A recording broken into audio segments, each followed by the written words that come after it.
Alhamdulillahirrabbilalamin.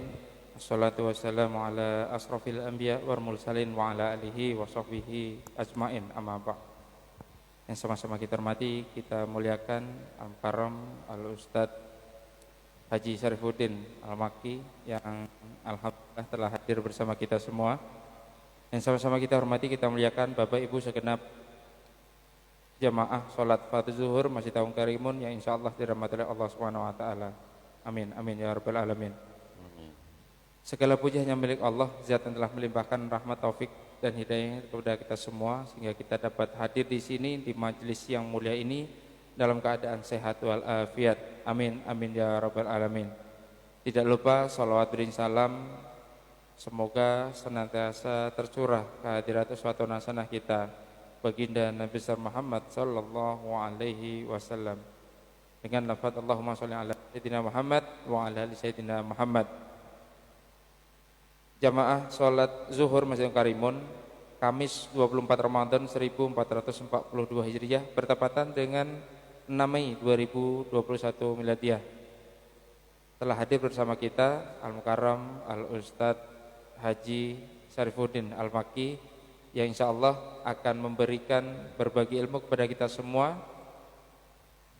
Semoga apa yang nanti beliau sampaikan bermanfaat untuk kita semua. Kepada beliau dipersilakan dengan segala hormat. Tafadhal, maskuran. Bismillahirrahmanirrahim. Assalamualaikum warahmatullahi wabarakatuh. Lapar nampak nih. Tak kuat suaranya, jawab. Assalamualaikum warahmatullahi wabarakatuh. Innal hamdalillah nahmaduhu wa nasta'inuhu wa nastaghfiruh wa na'udzu billahi min shururi anfusina wa min sayyiati a'malina. May yahdihillahu fala mudilla lahu wa may yudlil fala hadiyalah. Asyhadu an la ilaha illallah wahdahu la syarikalah wa asyhadu anna Muhammadan abduhu wa rasuluh. Allahumma salli ala sayyidina Muhammadin Tibbil qulubi wa dawaiha wa afiatil abdani wa shifaiha wa nuril absari wa diyaiha wa ala alihi wa sahbihi wa sallim. Amma ba'd. Jamaah salat fardhu zuhur Masjid Agung Karimun Kepri yang dirahmati Allah Subhanahu wa taala. Kaum muslimin dan muslimat di mana saja berada yang dirahmati Allah. Sejenak kita secara zuhur 12 menit. Enggak tahu kenapa enggak 13, 12 menit saja. Bismillahirrahmanirrahim. Kita akan membahas tentang seorang saleh. Kita akan ambil pelajaran dari beliau, yaitu Al-Imam Yunus bin Ubaid. Beliau adalah Yunus bin Ubaid bin Dinar Al-Imam Al-Qudwa Al-Hujjah Abu Abdullah Al-Abdi Maulahum Al-Basri min sighari tabi'in wa fudalaihim. Beliau ini adalah termasuk tabi'in. Tabi'in ini orang yang ketemu dengan sahabat. Nah, itu nama tabi'in. Jadi Rasulullah dengan sahabat.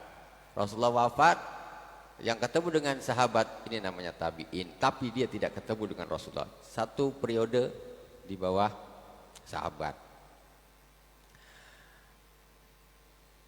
Beliau adalah termasuk sahabat termasuk para tabi'in yang pilihan, ya, Imam Al-Qudwah, imam yang dijadikan panutan. Tuwfiya sanata tis'in wa salasin wa mi'ah, wafat pada tahun 139. 139 wafat sebelum Imam Syafi'i lahir. Itu di zamannya Imam Abu Hanifah rahimahullah taala. Dan di zamannya Imam Malik. Qala radhiyallahu ta'ala anhu,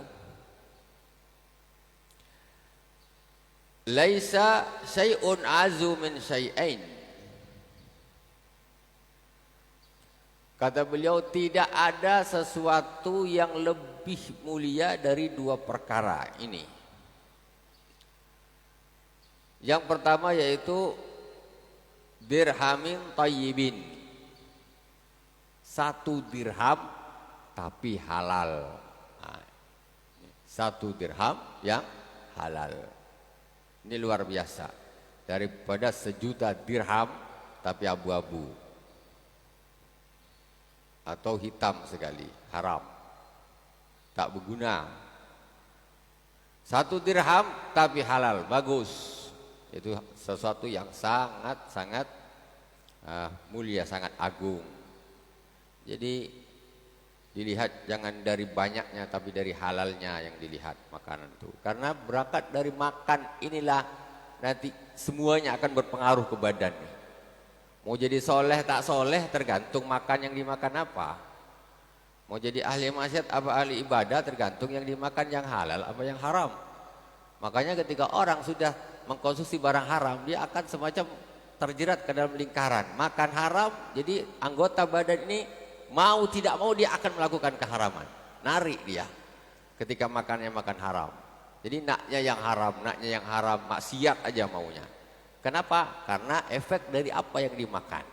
Nah, jadi dikatakan dalam satu hikmah, man akalal haram asad jawarihu. Man akal haram asad jawarihu. Barang siapa yang makan haram, maka anggota badannya akan bermaksiat. Istilahnya tak mau tidak mau, karena dia sudah masuk kotak kotor semuanya, akhirnya semuanya jadinya keluarnya ini akan menjadi naudzubillah maksiat. Jadi berangkat dari kemaksiatan dia akan mutar terus. Jadi susah dia akan terangkat dari lingkaran kemaksiatan. Berangkat dari makannya saja. Illa man rahimahullah, kecuali Allah, orang yang dikasih oleh Allah, dipilih oleh Allah Subhanahu wa taala, diselamatkan oleh Allah. Kalau tak terus terbelenggu terus, makan haram, sukanya kepada yang haram.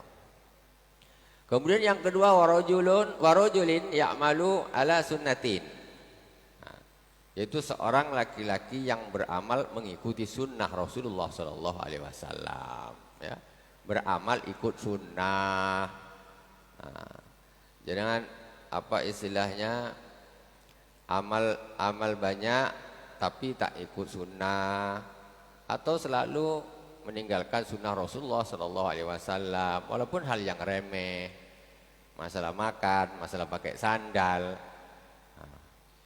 masalah siwak. Kadang-kadang siwak kita ini siwak tapi tak diniatkan ikut sunnah, gosok gigi.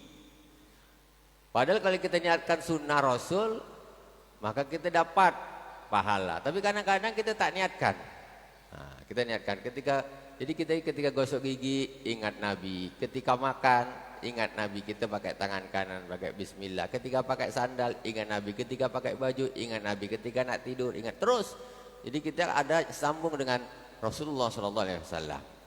Itu diantaranya kenapa ya, kita harus selalu berpegang kepada sunnah Rasulullah SAW. Jangan diremehkan, walaupun hanya sekedar makan, minum tangan kiri, macam remeh, tapi itu sebetulnya hal yang luar biasa jeleknya, ya, luar biasa jeleknya. Kadang-kadang biasa buka botol air, bukanya tangan kanan, tangan kiri susah buka kanan, dan buka langsung aja tegak kiri, biasa. Gelas mesti ngambilnya kiri, kenapa sih? Padahal kekuatan itu di tangan kanan lebih kuat, tapi terbiasa sudah gini, santai. Itu namanya orang yang lupa terhadap Rasulullah, lupa terhadap sunnah Rasulullah SAW. Jadi Rasulullah tidak menghadirkan Rasulullah SAW di dalam hidupnya.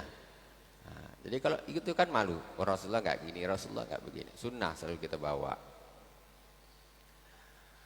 Kemudian kata beliau lagi, qala ma a'lamu syai'an aqalla min dirhamin tayyibin yunfikuhu sahibuhu fi haqqin aw akhin yaskunu ilayhi fil Islam wa ma yazdadani illa qillatan.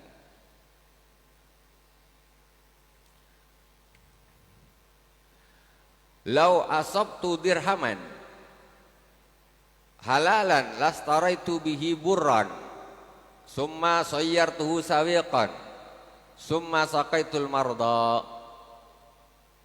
Kata beliau, seandainya aku dapat duit 1 dirham. Ini orang soleh ini, wali daripada walinya Allah Subhanahu wa taala. Seandainya aku dapat duit 1 dirham, maka duit itu akan aku Dirham halalan, 1 dirham yang halal. Seandainya aku dapat duit 1 dirham yang halal, maka aku akan berikan dia, aku akan beli dengan uang 1 dirham yang halal tersebut gandum. Summa soyartu sawiqan, kemudian aku akan bikin dia makanan, ya sawik namanya. Nah, dibikinlah makanan tuh pakai gandum tersebut. Summa saqaituhul marda, kemudian setelah aku bikin dia makanan, dia sawik tuh semacam bubur tapi dari gandum. Nah, dia semacam bubur. Kalau kita kan apa, bubur sumsum, nah, semacam gitulah, tapi dia dari gandum. Nah, jadi setelah aku bikin dia menjadi makanan semacam bubur itu, maka aku akan berikan dia kepada orang sakit. Maksudnya apa? Maksudnya apa tuh? Jadi katanya kalau aku dapat duit 1 dirham yang halal, aku akan berikan gandum, kemudian aku akan bikin satu makanan semacam bubur, kemudian aku akan berikan dia kepada orang yang sakit. Aku akan kasihkan, aku akan minumkan kepada orang yang sakit. Maksudnya apa? Ai anal akal halal yusaidu ala syifa.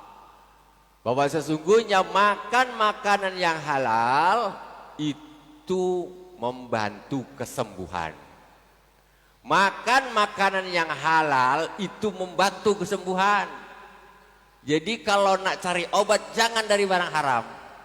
Kata Rasulullah SAW, tidak ada obat dari barang haram, itu tidak ada. Kata Rasulullah, enggak ada obat kok dari barang haram, tidak ada. Likulli da'in dawa, setiap penyakit itu pasti ada obatnya, kata Rasulullah.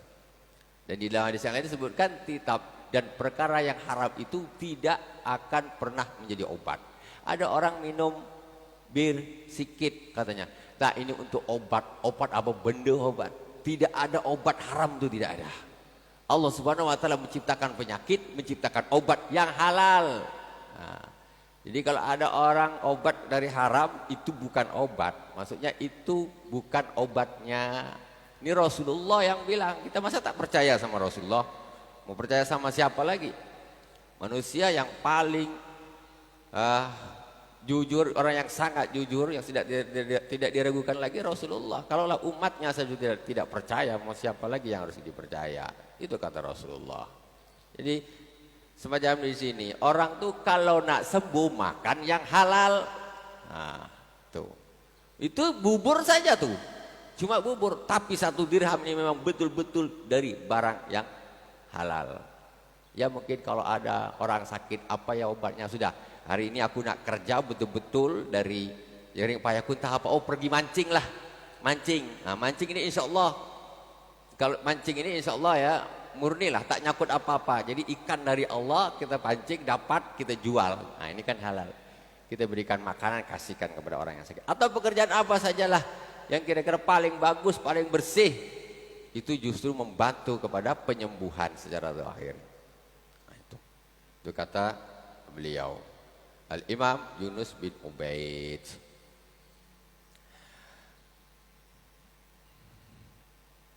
Yang terakhir,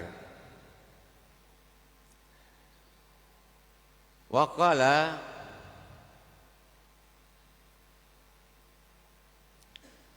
ihfazu anni salasan. Ini berat ini. Kalau pesan orang-orang soleh ini berat nak dilakukan. Karena dia mengukur dengan apa yang dia lakukan. Disuruh orang lain untuk melakukan, apalagi orang awam. Tapi memang kita harus ikut yang lebih bagus. Bukan kita nengok ke bawah, kita harus nengok ke atas. Amal-amal akhir harus nengok ke atas. Kata Imam Yunus bin Ubaid, ambil atau hafalkan dari aku 3 perkara. Pertama, la yadkhulanna ahadukum ala sultan ya'idhuhu. Janganlah salah seorang kalian masuk ke sultan karena ingin menasihatinya. Janganlah salah satu di antara kalian masuk ke sultan karena ingin menasihatinya. Ini macam kalau orang awam bingung, apa pasal tak boleh menasihati? Ini di atas yang dipikirkan orang awam berbeda dengan yang dipikirkan oleh orang-orang soleh seperti ini. Karena apa? Sangat-sangat mengkhawatirkan bagi seorang yang soleh itu dekat dengan sultan, dekat dengan penguasa, sangat-sangat mengkhawatirkan. Ini datang nak ngasih nasihat saja, katanya kau jangan. Kalau memang dia nak nasihat, dia datang kepadamu, atau dengan cara secara umum dan sebagainya. Tapi kalau datang nak nasihatin, kalah nanti. Maksudnya dia akan justru terpengaruhi, bukan malah mempengaruhi. Maksudnya. Jadi itulah diantaranya apa yang harus dijaga diantaranya. Ya memang kalau dipahami orang awam memahaminya apa kok gini, lain. Cara berpikirnya dan cara sikap itu tentu berbeda-beda.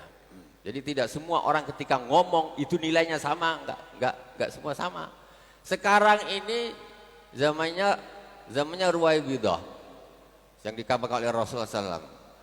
Yaitu zamannya orang bodoh-bodoh banyak ngomong. Sekarang kalau kita lihat di medsos, yang paling bodoh ngomong, yang paling pandai juga ngomong, harganya disamakan sama yang nengok, gitu. Sekarang itu orang awam ngomong banyak. Ini ada orang yang kapasitasnya jauh, tapi diratakan dengan orang yang membaca ini disamakan. Berarti tidak bercampur. Mestinya bukan kelasnya, tetapi orang awam nengok, oh ini ikut cuap-cuap, ini ikut cuap-cuap, hancur semuanya. Semacam pemilihan umum jadi dibikin. Suaranya seorang profesor dengan seorang anak yang TK SD pun tak tamat itu harganya sama. Nggak bisa begitu. Nah ini sifatnya ra'yu. Dia ada ijtihadnya, ada pemikirannya, dia ada saqafah, ada latar belakang backgroundnya apa, dia punya pendidikan, dia punya tarbiyah dan lain sebagainya. Tentu ngomongnya harganya tidak sama dengan orang yang sama sekali tidak punya pendidikan, orang awam pokoknya. Karena orang ahli maksiat, orang fasik ngomong, ini ngomong disamakan. Nah ini kan masalah, diadu satu-satu. Semacam suara di TPS jadinya. Tidak bisa. Kalau suara di TPS profesor sama tukang sapu sama orang fasik itu dihukumi sama. Nah itu masalahnya, berbeda. Kemudian yang kedua kata beliau, wala yakhlu bimra'atin syabatin wa in aqra'ahal Qur'an. Kata beliau, jangan engkau berduaan dengan seorang wanita yang muda walaupun dalam proses membacakan Al-Qur'an. Tidak boleh. Ngajar Al-Quran ibadah, tapi berdua aja, ustadz sama muridnya perempuan masih muda, jangan dilakukan. Setan banyak. Jadi masuk ke sultan tadi pun juga setan banyak. Ini berduaan padahal ngaji Al-Quran, tapi harus jaga-jaga, jangan sekali-sekali kau lakukan. Ah ini masalah. Ini pesan beliau. Terus yang ketiga yaitu terakhir wala yumakin sam'ahu min dhi hawa. Jangan engkau dengarkan, pendengaranmu ini jangan kau gunakan untuk mendengar orang-orang yang ngomong nih pakai hawa nafsu, tak pakai iman, tak pakai apa ngomong, dengarkan.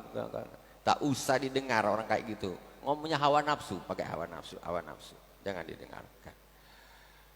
Itu diantaranya 3 pesan Al-Imam Ubaid bin Yunus radhiyallahu taala anhu. Semoga bermanfaat dari awal sampai akhir. Mohon maaf atas segala kekurangan. Semoga Allah Subhanahu wa taala memberikan kepada kita apa-apa yang diberikan kepada para aulianya, kepada para orang-orang saleh, pada hamba-hamba pilihan Allah Subhanahu wa taala. Subhanakallahumma wa bihamdika asyhadu an la ilaha illa anta astaghfiruka wa atubu ilaik. Wa sallallahu ala sayyidina Muhammadin wa ala alihi wa sahbihi wa baraka wa sallam. Walhamdulillahi rabbil alamin. Wassalamualaikum warahmatullahi wabarakatuh.